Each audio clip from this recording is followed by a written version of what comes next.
त्यावेळेस तुमची आणि भेट झाली तो दिवस आणि ते ठिकाण? बघा सर, ज्या वेळेस तुम्ही माहिती देत होता, प्लॅन पूर्ण मला तुम्हीच दिला होता. निजाम सरांनी प्लॅन दिला होता. ज्यावेळेस तुम्ही माहिती देत होता, तुम्ही काय सांगत होता त्याच्याकडे माझं लक्ष नव्हतं. पण तुम्ही मास्क वगैरे कोणीच काही घेतलं नव्हतं. आशिष सर नाही, तुम्ही नाही, Ashok Dondale sir, RTC leader Ashok Dondale sir नाही किंवा एनटीसी लीडर आशिष सर, हे तुमच्या कोणाच्याही तोंडावरती मास्क वगैरे नव्हता. लॉकडाऊन तर चालू होतं, पोलिस तर फिरत होती, पण मी एकावर एक 3 मास्क लावून त्या ठिकाणी तुमचा प्लॅन लांबून ऐकत होतो. मला एक वाटलं की बाबा ही लोक एवढी बिनधास्त कसं काय असं फिरतायत किंवा मास्क वगैरे कसलीच चिंता नाही है ना. हे जे तुम्ही मी पाहिलं, तुम्ही प्लॅन देत होता, पण माझं लक्ष तुमच्याकडे बिलकुल नव्हतं. माझ्या मनामध्ये एक वेगळी भीती होती की पटकन कधी संपत आणि मी जाईन निघून. पण तुम्ही बोलता बोलता बोललात की 22 MM पर्यंत मुतखडा सुद्धा बुकना करून बाहेर काढणार पेटेंटेड आपलं औषध आहे. त्यावेळेस मी ते जे औषध वापरलं तेव्हा माझा कॉन्फिडन्स वाढला सर. पण काम करावं ही बिलकुल सुरुवातीला माझी भावना नव्हती. जवळपास मित्रांनो, ही चूक कोणीही करू नका, कारण 1.5 वर्ष मग सर माझा फॉलोअप घेत होते, पण माझा विश्वास बसत नसल्यामुळं, कारण विषय कसा होता, एक तर लॉकडाऊन होतं आणि ज्यावेळेस हे आपल्याला रजिस्ट्रेशन करायला सांगायचे किंवा सर तुम्ही सोबत या जॉईनिंग आधार कार्ड, पॅन कार्ड. सर आवाज येतोय? आवाज येतो. आता येतोय. येस. बँकेचं पासबुक, ह्या सगळ्या गोष्टी मागायच्या. मला वाटायचं हे आधार मागतात, पॅन मागतात, बँकेचं पासबुक पण मागतात. काही तेवढे जर पैसे जर अकाउंटवरचे गेले तर खूप मोठा प्रॉब्लेम होऊ शकतो. आणि विशेष सांगायचं म्हटलं सर, तर आज बघा MA DED शिक्षण झालेलं होतं. माझ्या ब्लड रिलेशन मध्ये, माझ्या रक्ताच्या नात्यामध्ये जवळपास आज 250 शिक्षक आहेत. मामा असतील, आत्या असतील किंवा आमचे जे काही रिलेटिव्ह मध्ये आहेत, जे माझ्या मावशीची मुलं वगैरे, जवळपास 200-250 लोक या ठिकाणी टीचिंग मध्ये, जिल्हा परिषदला टीचर असल्यामुळं हे असं कुठं आपल्याला काहीतरी पेस्ट घ्या, साबण घ्या किंवा लोकांना काहीतरी सांगा, हे आपलं काम नाही, ही भावना माझी सुरुवातीला होती सर. पण ज्यावेळेस तुमचं नॉलेज, सगळ्यात महत्वाचं सांगायचं म्हटलं तर झूम मीटिंग, मी त्या 1.5 वर्षामध्ये काहीच नाही केलं. तर लॉकडाऊन मध्ये काहीच काम नव्हतं, घरी आपण बसून होतो. घरी असेल किंवा शेताकडे असेल, प्रत्येक शनिवारी असेल किंवा बुधवारी असेल, अशा वेगवेगळ्या दिवशी तुमची ठरलेली दिवस असायची आणि तुम्ही तिथे अतिशय सुंदर, माणिक जाधव सर असतील, तात्यासाहेब इंगळे सर असतील, त्याच्यानंतर आपले लातूरचे काही गेस्ट असतील, लातूरचे जे काही आता NTC RTC आहेत, हे लीडर्स असतील, आणि त्यातल्या त्यात तुमचं जे मार्गदर्शन असायचं अतिशय सुंदर पद्धतीनं, हे ऐकून ऐकून ऐकून ऐकून ऐकून झूम मध्ये एवढा माझा कॉन्फिडन्स वाढला, यस इथे काहीतरी आपण करणं 100% गरजेचं आहे असं वाटलं. परत कोरोनामध्ये मी काही लोकांचे रिझल्ट घेतले, त्याचा पण खूप मोठा फायदा झाला. काकूला कोरोना झाला होता, 9E5 आयुष्वास वगैरे प्रोडक्ट दिली, त्याचा पण फायदा झाला. हा विश्वास माझा वाढल्यामुळं परत जोंधळे सरांनी फॉलोअप घेतला, तुम्ही फॉलोअप घेतले. सरांनी एवढं सांगितले मला, जोंधळे सरांनी, की सर तुम्ही काय करा, काम करा किंवा न करा, मी तुम्हाला काहीच नाही म्हणत, पण तुम्ही जे काम करतोय जवळपास 80,000चे प्रोडक्ट मी स्वतः वापरले होते सर, घरी असेल किंवा माझ्या मित्रांना देऊन. पण सरांनी मला त्यांचं ते अकाउंट दाखवलं. हे बघा, तुम्ही काही जॉईनिंग केली नाही, पण माझं हप्त्याला 4,000, 7,000, 8,000, 6,000 हे इन्कम चालू झालेलं आहे सर. तुम्ही काम करायचं म्हणून येऊ नका, तुम्ही फक्त तुमचा किराया आणि किराणा लॉकडाऊन मध्ये वरच्यावर कसा भागेल, किराणा जरी भागला, 2 पैसे जर आले, खूप मोठी गोष्ट आहे सर. हे वाक्य त्यांनी ज्यावेळेस बोलले, ठीक आहे सर म्हणलं. डॉक्युमेंट द्यायला मी घाबरत होतो, पण डायरेक्ट सरांकडे डॉक्युमेंट दिलं, सरांनी जॉईनिंग केली. पण काम करताना एक डोक्यात माझा मेसेज, तुमची झूम वगैरे जी ऐकली होती भरपूर, एक माझ्या डोक्यात गेलं होतं की काम असं करायचं की आपण ज्या दिवशीपासून कामाला सुरुवात करू त्या दिवशीपासून एकही आठवडा आपला कोरा जाणार नाही किंवा रिकामा जाणार नाही, हे दृढ निश्चय मी मनाशी घेतला. आणि त्या वीक पासून जे काम चालू केलं, आज त्या बुधवारपासून आजच्या बुधवारपर्यंत, आज सुद्धा बुधवार आहे सर, तर एकही आठवडा मी इन्कम घेतलं नाही असं झालं नाही सर. आणि ते काम करत गुरु, इगल रँक अचीव झाली, त्यानंतर टायगर झालो, TC झालो, ATC झालो, DTC झालो, त्याच्यानंतर ZTC झालो, आणि अवघ्या 18-19 महिन्यामध्ये STC ही रँक सुद्धा मी या ठिकाणी अचीव केलो. तर त्या रँक जी STC ही फास्ट मी अचीव केलो, त्याचं मूळ जर कारण सांगायचं म्हणलं तर आपल्या सर्वांचे आजचे host CTC leader mister Nizam Shaikh, त्यांनी जे जे तुम्ही सांगत गेलात, जे जे निजाम शेख सर या ठिकाणी बोलत गेले, ऑर्डर टू मर्डर सर नेहमी म्हणतात, सौरव म्हणजे ऑर्डर टू मर्डर.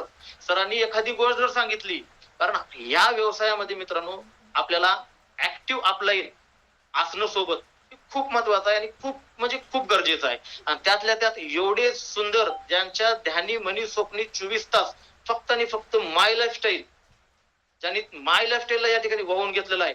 ब्लड जर चेक केलं तर त्याच्यामध्ये माय लाईफस्टाईल यायला पाहिजे असं सरांमध्ये ती मी गोष्ट पाहिली आणि ते जर आपण केलं तर 100% यश आपण सुद्धा गाठल्याशिवाय राहणार नाही हा विश्वास मला आला. रजिस्ट्रेशन केलं आणि तिथून कामाला तर ह्या पद्धतीने मी सुरुवात केली.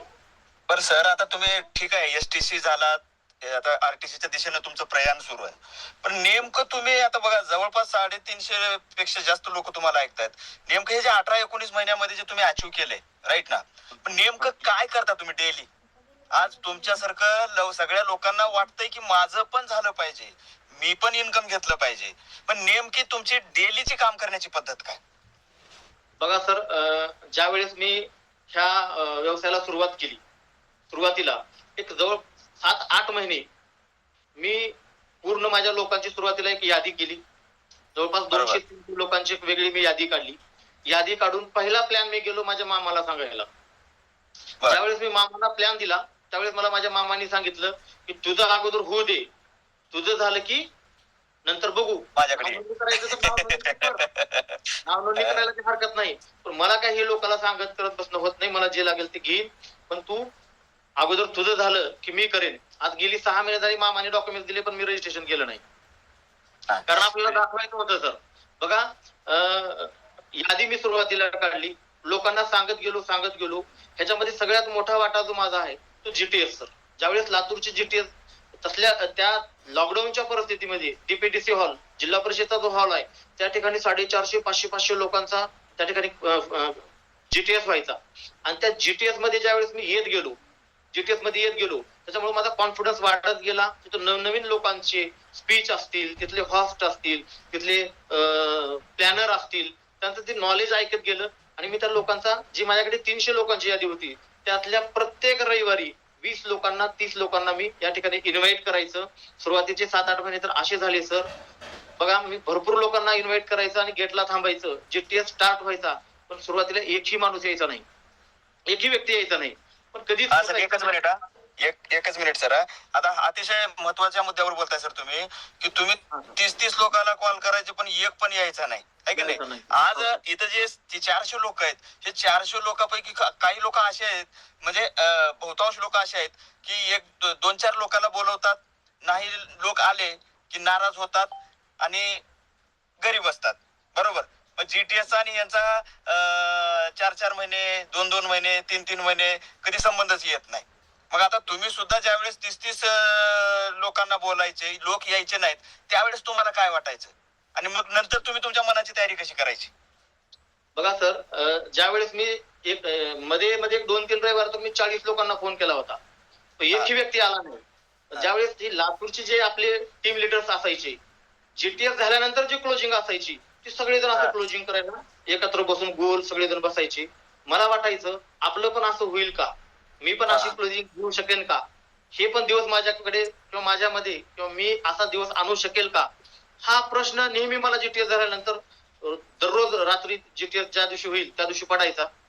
वाईट वाटायचं. ज्यावेळेस मी आणि आरटीसी लीडर आपले अशोक दोंजळे सर असतील, परत आम्ही चर्चा करायचं, नाही सर आपण आणखीन पुढच्या रविवारी याच्यापेक्षा चांगली तयारी करू, आणखीन आपण काही नवीन लोकांना भेटू. सर नेहमी सातत्यानं या ठिकाणी मला मोटिवेशन देत राहायचे. आणि त्याच्यामुळे मी का एक दिवस हा 100% आपल्याला आणायचा आहे. 100% उद्या इन फ्युचर भविष्यामध्ये आपले सुद्धा लोक असे बसणार आहेत आणि हे काम होऊ शकतंय.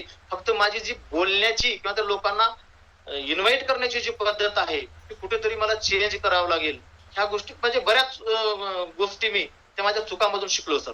त्यामध्ये आलोक पांडे सरांची खूप डीपीडीसी हॉलला एक मीटिंग झाली होती.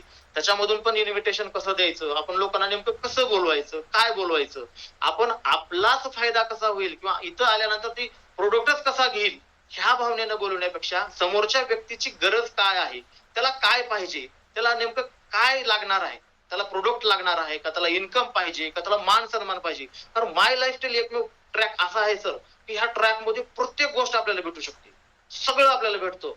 आपल्याला वेगवेगळ्या देशामध्ये फिरण्याचे चान्सेस आहेत, टूर असतील है ना, विमान प्रवास होऊ शकतो, त्याच्यानंतर आपल्याला इथे विकली पेमेंट भेटतो, मान सन्मान भेटतो. अशी अशक्य गोष्ट इथे कुठलीच नव्हती. त्याच्यामुळे मला आपल्यामध्ये काहीतरी चेंज करणं किंवा आपण अपडेट होणं खूप गरजेचं असं वाटायचं. आणि त्या पद्धतीने मी परत पुढच्या रविवारी माझ्यामध्ये थोडंसं चेंज किंवा ज्या इन्व्हिटेशन जे मी देतोय त्याच्यामध्ये थोडंसं चेंज करून लोकांना इन्व्हिटेशन द्यायचं सर. अतिशय महत्वाचा मुद्दा बोललात सर, की लोक येत नाहीत.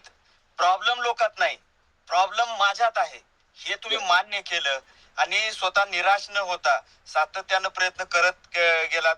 तुमच्या अपलाईननी तुम्हाला सातत्यानं मोटिवेट करत गेले, संपर्कात ठेवत गेले, त्याच्यामुळे तुम्ही न थकता त्याच्यामध्ये आलं. पण नुसतं जीटीएस मुळे व्यवसाय झाला का? मग तुम्ही नेमकं दररोज काय करताय? मी जीटीएस तर हा रविवारी आहे, बरोबर ना? मग नेमकं डेली काम करण्याची पद्धत काय, रोज काय करायला पाहिजे, तुम्ही काय करता? आज हे जवळपास 400 लोक ऐकताय तुम्हाला सर, की आज Saurav Panchal sir MA DED असलेला व्यक्ती जर या व्यवसायामध्ये एवढं क्वालिफिकेशन असलेला व्यक्ती जर या व्यवसायामध्ये इथपर्यंत येऊ शकतो, तर तुम्हाला बघून लोकांना पण वाटतं की तुमच्या ठिकाणापर्यंत त्यांना यायचंय. पण नेमकं रोज काय करता? सकाळी उठल्याबरोबर तुमचं काय काम चालू होतं? फील्डवरची पद्धत काय तुमची? सगळ्यात महत्वाचं जीटीएस ला तर मी या ठिकाणी लोकांना बोलवत गेलो. त्यानंतर मी ठरवलं की आता आपण जीटीएस ला लोकांना नुसतं फोनवर बोलवण्यापेक्षा त्या लोकांना पर्सनली भेटणं खूप गरजेचं आहे. मी लोकांना पर्सनली जर भेटत गेलो आणि आता जर डेलीचं रुटीन म्हणलं, रोज सकाळी मी 5-5:30 वाजता जर उठलं, मी शार्प 6:30 पासनं जे माझे लीडर्स आहेत, ज्या लोकांची नवीन लोकांची माझ्याकडे यादी आहे, पहिला मेसेज सकाळी मी त्यांच्या डोक्यामध्ये टाकण्याचा प्रयत्न करतो की त्यांचं ह्या आठवड्याचं किंवा आजच्या दिवसाचं नियोजन काय आहे. पहिलं काम माझं असतंय सकाळी उठल्याबरोबर अगोदर लोकांचा फॉलोअप घेणे. 8, 8:30, 9 वाजेपर्यंत लोकांचं फॉलोअप घेतो सर मी. सगळ्यात महत्वाचं सांगायचं म्हणलं तर जॉईंट लीडर्स असतील आणि नवीन लोक असतील, त्यांचा फॉलोअप इथून माझ्या दिवसाची सुरुवात होते. फॉलोअप घेतल्यानंतर त्यांची कामं ते करतात आणि मी माझ्या पद्धतीनं जिथं माझी गरज आहे तर जिथं मला नवीन लोकांकडे जायचं आहे त्या पद्धतीनं मी या ठिकाणी काम करतो. म्हणजे डेली फॉलोअप घेणं हा या व्यवसायाचा आत्मा आहे. टीमच्या संपर्कात राहणं या व्यवसायाचा आत्मा आहे. जो व्यक्ती टीमच्या संपर्कात राहत नाही त्याचा बिझनेस होणार नाही, बरोबर ना? आणि त्याच्यानंतर फील्डवरच्या मीटिंग अरेंज करता का तुम्ही? Yes sir. मग कशा मीटिंग घेता तुम्ही? फील्डवर ज्यावेळेस मीटिंगला जाता तर कशा पद्धतीने मीटिंग घेता तुम्ही? बघा सर, ज्यावेळेस सुरुवातीचा जो काळ होता तर आम्ही प्रत्येक गावामध्ये होम मीटिंग लावायच्या. तिथल्या एखाद्या गावातल्या सरपंच असतील किंवा जो तिथला आपला माझा जो नवीन गेस्ट आहे त्यांना पूर्ण त्यांचा अगोदर त्या गेस्टचं व्यवस्थितपणे त्यांना प्लॅन प्रेझेंट करणं, त्यांना 1-2 प्रोडक्ट अगोदर यूज करण्यासाठी देणे, हे माझं काम असायचं. प्रोडक्ट तो व्यक्ती यूज केल्यामुळं त्याचा कॉन्फिडन्स वाढायचा. साधं पेस्टही आपला असू द्या, कारण माय लाईफस्टाईलचे प्रोडक्ट एवढे सुंदर आहेत, एवढे भारी प्रोडक्ट आहेत ना, आणि त्याचे रिझल्ट पण तसेच आहेत मित्रांनो. जर ज्यावेळेस त्यांना ते प्रोडक्ट दिलं, त्यांना रिझल्ट ज्यावेळेस त्या व्यक्तीला यायचा आणि त्याच व्यक्तीला मी सांगायचो की तुम्ही आता ठीक आहे, तुम्ही प्रोडक्ट वापरलात तर तुमच्या माध्यमातून मला एक 4 लोक असतील, 10 लोक असतील, गावातली जी शेती हा एक व्यवसाय म्हणून शेती करतात किंवा छोटे कोणाला काही प्रॉब्लेम्स असतील किंवा काही सुशिक्षित बेरोजगार लोक असतील, त्यांना एक व्यवसायाची किंवा एक चांगलं काहीतरी एक ट्रॅक ज्यांना पाहिजे, जॉबची ज्या लोकांना गरज आहे, अशी 10-15 लोक आम्ही एकत्र करायचो. ती लोक एकत्र करून तिथे जाऊन आम्ही प्लॅन प्रेझेंटेशन घ्यायचो सुरुवातीला सर. आता काम झाल्याच्या प्लॅन प्रेझेंटेशन घेतल्याच्या नंतर त्याचं क्लोजिंगचं काय? डेली क्लोजिंग करता का आठवड्याला क्लोजिंग करता? म्हणजे नेमकं काय तुमचं? अच्छा सर, बघा सगळ्यात महत्वाचं सांगायचं म्हटलं तर डेली हा प्रश्न का विचारतो मी, की बघा बऱ्याचशा लोकांचा प्रॉब्लेम काय तुम्हाला सांगतो मी, की प्रत्येकाचं क्लोजिंग म्हटलं की लोकांच्या डोक्यामध्ये गेलेलं आहे फ्रायडे, आणि फ्रायडेच्या चक्कर मध्ये प्रॉब्लेम असा होतो की 2-2 आठवडे 3-3 आठवडे लोकांचे सेलच निघत नाही, तर पेमेंट याचा विषयच नाही. म्हणजे नेमकं त्या तिथं काय सेल काढण्यासाठी डेलीची काय पद्धत आहे तुमची? नेमकं काय? ज्यावेळेस प्लॅन प्रेझेंटेशन पूर्ण त्या ठिकाणी आपला झाला, त्या ठिकाणी ऑलरेडी आम्ही प्रोडक्ट सोबत ठेवायचो मी. हा, म्हणजे मला हे विचारायचं, बरोबर आहे, अतिशय महत्वाचं, म्हणजे तुम्ही प्लॅनला जाताना सोबत प्रोडक्ट घेऊन जाता? Yes sir. हा, म्हणजे बरेचसे लोक काय करतात माहितीये का, ते कॅरी बॅग मध्ये ते फोल्डर घेऊन जातात आणि लोकांना प्लॅन दाखवतात, प्रोडक्ट नाही, काहीच नाही, बरोबर ना? म्हणजे तुम्ही कसं सर बघा, आता आज जर जवळपास पाहायचं म्हणलं तर 2 लाखाचा माल माझ्या गाडीमध्ये आहे. अच्छा. मी सगळे प्रोडक्ट माझ्या सोबत ठेवतो. ज्यावेळेस माझं पूर्ण प्लॅन प्रेझेंटेशन होईल, लोक मला पॉझिटिव्ह वाटतात, जे लोक घेऊ शकतात असं वाटतात, त्या लोकांना मी लगेच पर्सनली त्या 2-3 वेगळी बैठक घेतो तिथेच.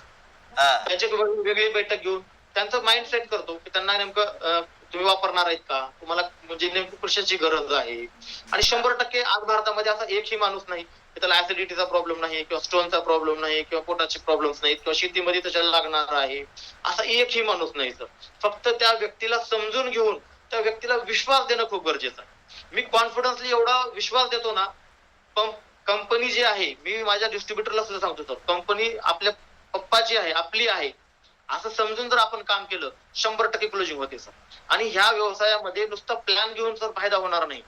प्लॅन झाल्यानंतर त्या लोकांची यादी आपल्याकडे असणं गरजेचं आहे. आज माझ्याकडे प्रत्येक व्यक्तीची यादी आहे सर, प्रत्येक गावानुसार, प्रत्येक लीडरनुसार, प्रत्येकाची यादी, एक रँक होल्डर, एक जबाबदार लीडर, ही पूर्ण इगल पासनं आरटीसी, एनटीसी, एसटीसी सगळ्यांनीच म्हणजे आपल्याकडे यादी ठेवणं खूप गरजेचं आहे असं मला वाटतं सर. माझं पर्सनली मत आहे.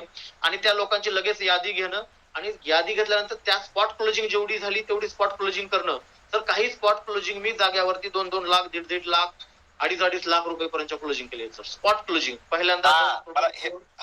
तर म्हणजे दररोज इनकॅशमेंट करण्यावर तुमचा भर आहे म्हणून वीकली पेमेंट येते तुमचं, वीकली चांगलं क्लोजिंग जात आहे, राईट ना.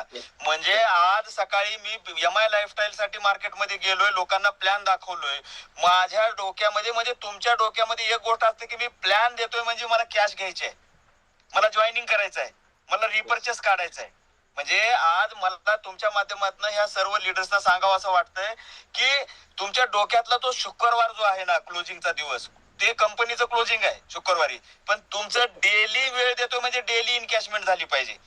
मार्केटमध्ये जातोय, पेट्रोल खर्च करतोय, आपला वेळ देतोय म्हणजे कॅश निघाली पाहिजे, धंदा झाला पाहिजे, सेल निघाला पाहिजे, राईट ना. म्हणजे डेली क्लोजिंग केल्यामुळं तुम्ही आज एसटीसी या रँक पर्यंत येऊन पोहोचलात. Very good. बरं मला सांगा सर की आता तुम्ही एसटीसी. हा सर बोला. आणि सर कसं आहे, क्लोजिंग पण करत असताना मी बहुतांश जर समजा माझ्या दिवसात 2 क्लोजिंग 4 क्लोजिंग जर होत असतील तर त्या कमीत कमी 4 क्लोजिंग मधून 2 क्लोजिंग ह्या बिनधास्तली मी कसलाही विचार न करता MRP वर प्रोडक्ट देतो सर. गेल्याच 2 दिवसापूर्वीच जवळपास 350 रुपये आम्ही रिटेलिंग मधून कमवले, ते पण डिस्ट्रीब्युटरला दिले. म्हणजे आपण रिटेलिंग मधून सुद्धा इथे मोठे पैसे या ठिकाणी कमवू शकतो सर. अत्यंत महत्वाचा मुद्दा तुम्ही अत्यंत महत्वाच्या मुद्द्यावरती बोललात सर तुम्ही. बरेचशे लोकांना काय आहे की पैसे म्हणजे कंपनीकडूनच आले पाहिजेत, अकाउंटला आले पाहिजेत. नाही, सुरुवातीला आपल्याला रिटेलिंग करावंच लागेल. म्हणजे कमीत कमी दररोज एक 2-3 हजार रुपयाचे जरी प्रोडक्ट आपल्या माध्यमातून गेले तर 100-500 रुपये आपल्या खिशामध्ये येऊ शकतात. जेणेकरून पेट्रोलचा खर्च वगैरे किंवा चहा पाण्याचा खर्च बाहेरल्या बाहेरून निघू शकतो. म्हणजे कॉन्फिडन्स वाढतो, है की नाही. हा, तर अतिशय चांगला संदेश देताय सर तुम्ही की डेली म्हणजे रिटेलिंग कडे सुद्धा फोकस असायला पाहिजे. आज तुम्ही आरटीसी म्हणजे एसटीसी असताना सुद्धा रिटेलिंग वर डोकं तुमचं आहे आणि हे गरजेचं आहे सर, झालंच पाहिजे. मला सांगा सर, आज तुम्ही एसटीसी रँक वर आहात, काही दिवसामध्ये तुम्ही आरटीसी बनाल. मला सांगा की ह्या रँकची तुम्ही काय काय जबाबदारी घेता, टीम बद्दल तुमच्या डोक्यामध्ये काय काय नेमकं डोक्यात काय चालतंय. ओके, खूप छान प्रश्न सर. तर बघा, आज एफटीसी म्हणून जसं eagle, tiger, TC, ATC, DTC, झटटीसी ह्या ज्या रँक आहेत माझ्या खाली, तर माझं एक कर्तव्य म्हणून जे जे काही ऍक्टिव्ह लिडर्स आहेत, जे खरंच माय लाईफस्टाईल मध्ये स्वतःला वाहून घेतलेत आणि जे लोक माझ्याकडे पाहून किंवा माय लाईफस्टाईल मध्ये मोठं स्वप्न घेऊन जे लोक या ठिकाणी आलेले आहेत, सगळ्यात माझं पहिलं प्राधान्य असतं सर त्या लोकांचं काउन्सिलिंग, त्यांचे प्लॅन्स, त्यांचं कामाची पद्धत, त्यांचं कामाचं त्या वीकचं, त्या दिवसाचं, त्या मंथचं पूर्ण नियोजन पहिलं करणं आणि आलेल्या प्रत्येक व्यक्तीचा फॉलोअप घेणं आणि एकही व्यक्ती आपल्या चुकीमुळं दूर जाणार नाही ह्याची काळजी मी घेतो सर. ग्रेट सर, अतिशय महत्वाचं आहे मित्रांनो की या ठिकाणी, आणि तुमचं अगदी कौतुक करेल तेवढं कमी आहे, कारण टीम ही म्हणजे आपली लेकरं आहेत, है की नाही. जसं आपले आई वडील आपल्या लेकराची काळजी घेतात, सेम तीच भूमिका एका अपलाईनची येत आहे. ज्या म्हणजे एवढे स्वप्न बघून लोक आपल्यावरती विश्वास टाकून आपल्या आयुष्यातला वेळ करिअर आपल्यावरती लावतात, तर एक लीडर म्हणून आपली जबाबदारी आहे त्या लोकांच्या जीवनामध्ये सुद्धा बदल झाला पाहिजे. आणि 100% इथं बघा, जो लोकांसाठी काम करतो तो ऑटोमॅटिक स्वतः पुढे जातो आणि करायलाच पाहिजे आणि ती जबाबदारी घेतलीच पाहिजे. आणि ज्याही लोकांनी ह्या जबाबदारीपासून पळवाट काढलेली आहे ते लोक झिरो होतात, लक्षात घ्या. त्याच्यामुळे अतिशय चांगलं तुमचं लक्षण आहे, चांगलं गुण आहे की तुम्ही तुमच्या टीमची काळजी घेताय. तर मला सांगा सर, आता शेवटचा प्रश्न, आपले व्हीआयपी गेस्ट येणारच आहेत, 9:20 वेळ दिलेला, 9:13 झालेले आहेत. सर, तुम्ही जे इथपर्यंत आलात याचं क्रेडिट तुम्ही कुणाला द्याल? बघा सर, सगळ्यात महत्वाचं सांगायचं म्हणलं तर तसा प्रश्न गंभीर आहे आता हा. क्रेडिट जर म्हणलं तर ही क्रेडिट हे मी स्वतःला घेत नाही किंवा कोणाला देण्यापेक्षा मला काय म्हणता येईल, हे 100% जे यश आहे हे आपलं फील्डवर असेल किंवा आपलं काम असेल किंवा आपली जी टीम असेल, माझी जी टीम आहे, 100% मी असं समजतो की आज पूर्ण ही टीम आहे म्हणून आज मी इथं आहे. आज टीमच नसती किंवा एखाद्या व्यक्तीला आपण स्वप्न दाखवून आणलो, तो व्यक्ती काही दिवसानंतर आपल्या सोबतच दिसत नाही, है ना. हा एक महत्वाचा गोष्ट, टीम महत्वाची आहे. त्यानंतर सगळ्यात महत्वाचं सांगायचं म्हणलं तर टोटली जे क्रेडिट जातं हे जी माझे अपलाईन आहेत त्यामध्ये ऍडव्होकेट अशोक दोंदळे सर असतील, एनटी लीडर आशिष सर असतील, आणि सगळ्यात मोलाचा वाटा जर सांगायचं म्हणलं तर fastest CTC leader mister Nizam Shaikh sir. 100% sir, तुम्ही जर हे वेळोवेळी योग्य पद्धतीनं जर मार्गदर्शन केलं नसतात तर मला नाही वाटत की मी एवढं फास्ट हे अचिव्हमेंट करू शकेल. आज व्हीआयपी गेस्ट म्हणून त्या झूम मध्ये असू शकलो असतो, कारण तुम्ही जे जे काही वेळोवेळी मला सांगत गेलात त्या पद्धतीनं मी काम करत गेलो. तुम्ही जे जे काही सांगतात, टीमची काळजी कशी घ्यायची, ह्या सगळ्या गोष्टी शिकल्या तर मी फक्त आणि फक्त तुमच्याकडनं. आणि 100% क्रेडिट माझे ग्रेट अपलाईन तुमच्यापासनं ऍडव्होकेट दोंजळे सर असतील, आशिष सर असतील, त्याच्यानंतर पूर्ण माझी डाऊनलाईन. ग्रेट सर, अतिशय महत्वाचा मुद्दा. सगळ्यात महत्वाची गोष्ट आहे मित्रांनो, माणूस यशस्वी होतो. आज तुम्ही आरटीसी या रँक पर्यंत पोहोचला, एसटीसी या रँक पर्यंत आहात, म्हणजे साधी गोष्ट नाही, तुम्ही करोडपती होण्याच्या मार्गावर आहेत. आणि मला असं वाटतंय की आता तुमच्या कामाचा जो आवाका आहे फार वाढला पाहिजे सर. 18 तास तुम्ही या ठिकाणी काम केलं पाहिजे. आज एनटीसी होणं म्हणजे एक मला असं वाटतंय की एक 1.5-2 लाख रुपयाचं इन्कमचं लाईफ टाइम सेटअप आहे. आज आपले आई वडील आपल्या मुलाबद्दल एकच स्वप्न बघतात की माझा मुलगा शिकावा, मोठा व्हावा आणि त्याला लाख रुपयाची, 50,000 रुपयाची नोकरी लागावी. माय लाईफस्टाईल मध्ये सर साधं काम आहे, सरळ सोपं काम आहे, आपण अवघडात जातो. सगळ्यात महत्वाची गोष्ट आहे की आपल्याला यशस्वी होण्यापासून कोण रोखलेलं आहे, तर आपण स्वतःच रोखलेलं आहे. साधं काम आहे, लोक एकत्रित करायचं आणि लोकांना इमानदारीने सेवा द्यायचं आहे, राईट ना. लक्षात घ्या. आणि जे लोक यशस्वी होण्यासाठी आलेले आहेत त्याला यशस्वी करण्यासाठी इमानदारीने प्रयत्न करायचा आहे. हे काम जर तुम्ही केलात तर 100% एनटीसी होणार. आणि एनटीसी झाल्याच्या नंतर 1.5 लाख, 2 लाख, 1.5 लाख, 2 लाख रुपये इन्कम. तुम्ही स्वतःचे बॉस आहेत, राईट ना. तर सौरभ सर, आज तुम्हाला भेटल्याच्या नंतर अतिशय आनंद वाटतोय की आज तुम्ही जे हे यश मिळवलं, हे सगळ्याच महत्वाचं क्रेडिट तुम्ही दिलेलं आहे तुमच्या टीमला. लक्षात घ्या, कारण एक एक व्यक्ती ज्यावेळेस आपल्या सोबत जुडतो आणि सगळ्याचे सामूहिक प्रयत्न होतात, त्यानंतरच माणूस हा ह्याच्या रँक चेंज होतात, त्याच्यात लिडरशिप येत जाते, त्याला इन्कम येत जातं. ह्याचं मॅक्झिमम क्रेडिट जातं कुणाला जातं, तर आपल्या टीमला जातं. बाकी अपलाईन हे सिस्टमचा पार्ट आहे सर, लक्षात घ्या. सिस्टम मध्ये गुरुजी सगळ्याला शिकवतात, पण काही माल कालवत फिरतात, काही शेळ्या राखत फिरतात, काही नोकरीला लागतात. चूक कुणाची आहे? त्याच्यामुळे तुमच्यामध्ये ती आग आहे, तुमच्यामध्ये ती जबरदस्त इच्छाशक्ती होती, तुम्हाला काहीतरी स्वतःचं अस्तित्व निर्माण करण्याची या ठिकाणी ही होती, म्हणून तुम्ही या ठिकाणी घडलात. आणि अतिशय बरं वाटतंय. एक आता शेवटचं की नेमकं आता तुमचं काय विजन आहे, काय ठरवलंय तुम्ही फ्युचरसाठी, काय प्लॅन आहे तुमचा, आता काय तुमचं टार्गेट काय? बघा सर, आतापर्यंत मी जे जे या ठिकाणी टार्गेट घेत गेलो ते 100% ईश्वराची कृपा, माय लाईफस्टाईल असेल त्यामध्ये तुमचा खूप मोठा वाटा आहे. बघा, मी ज्यावेळेस टीसी ही रँक अचीव्ह केली, मी इगल झालो. तात्या सरांच्या हस्ते त्या ठिकाणी माझा डीपीटीसी हॉल मध्ये सत्कार झाला. त्याच्यानंतर मी सातत्याने माझ्या डोक्यात एक प्रश्न असायचा की आपण टू व्हीलर वरती प्लॅन वगैरे करतोय, पण ज्या दिवशी मी टीसी म्हणून वर स्टेजवर असेल, मयूर हॉटेल असेल किंवा कुठेही, ज्यावेळेस मी वर स्टेजवर टीसी म्हणून असेल, एक छोटीशी का होईना फोर व्हीलर गाडी माझ्याकडे ऑलरेडी अगोदर एक गाडी माझ्याकडे आल्टो होती. मी लॉकडाऊन मध्ये ती गाडी विकली होती. परत मी माय लाईफस्टाईल सुरुवात केल्यानंतर मला गाडीची गरज वाटायला लागली, कारण ज्यावेळेस गाडी घेऊन मी जाईन लोकांकडे वगैरे, त्यावेळेस वेगळं इम्प्रेशन माझं त्या ठिकाणी पडेल, लोकांना एक वेगळा मेसेज जाईल की हा व्यवसाय खूप छान आहे. आणि लोक आज फोर व्हीलर घेऊन जर हा व्यवसाय करत असतील, तर माझं एसटीसी आरटीसी नाही तर टीसी ज्यावेळेस ज्या दिवशी असेल त्या दिवशी एक छोटीशी फोर व्हीलर माझ्याकडे असणं खूप गरजेचं आहे. आणि ज्या दिवशी टीसी झालो त्या दिवशी मी एक वॅगनर गाडी घेतली सर सुरुवातीला. त्याच्यानंतर मी डीटीसी झालो. डीटीसी नंतर मी स्विफ्ट डिझायर ती गाडी वर्किंग कार मधून एक घेतली. त्यानंतर एसटीसी ज्यावेळेस मी झालो, गेल्याच 10 जानेवारीला 5-6 महिन्यात पूर्ण होतात, तर न्यू ब्रँड होंडाई कंपनीची आवरा गाडी, मी जे टार्गेट आज ठरवत गेलो ते 100% इथं झालेले आहेत.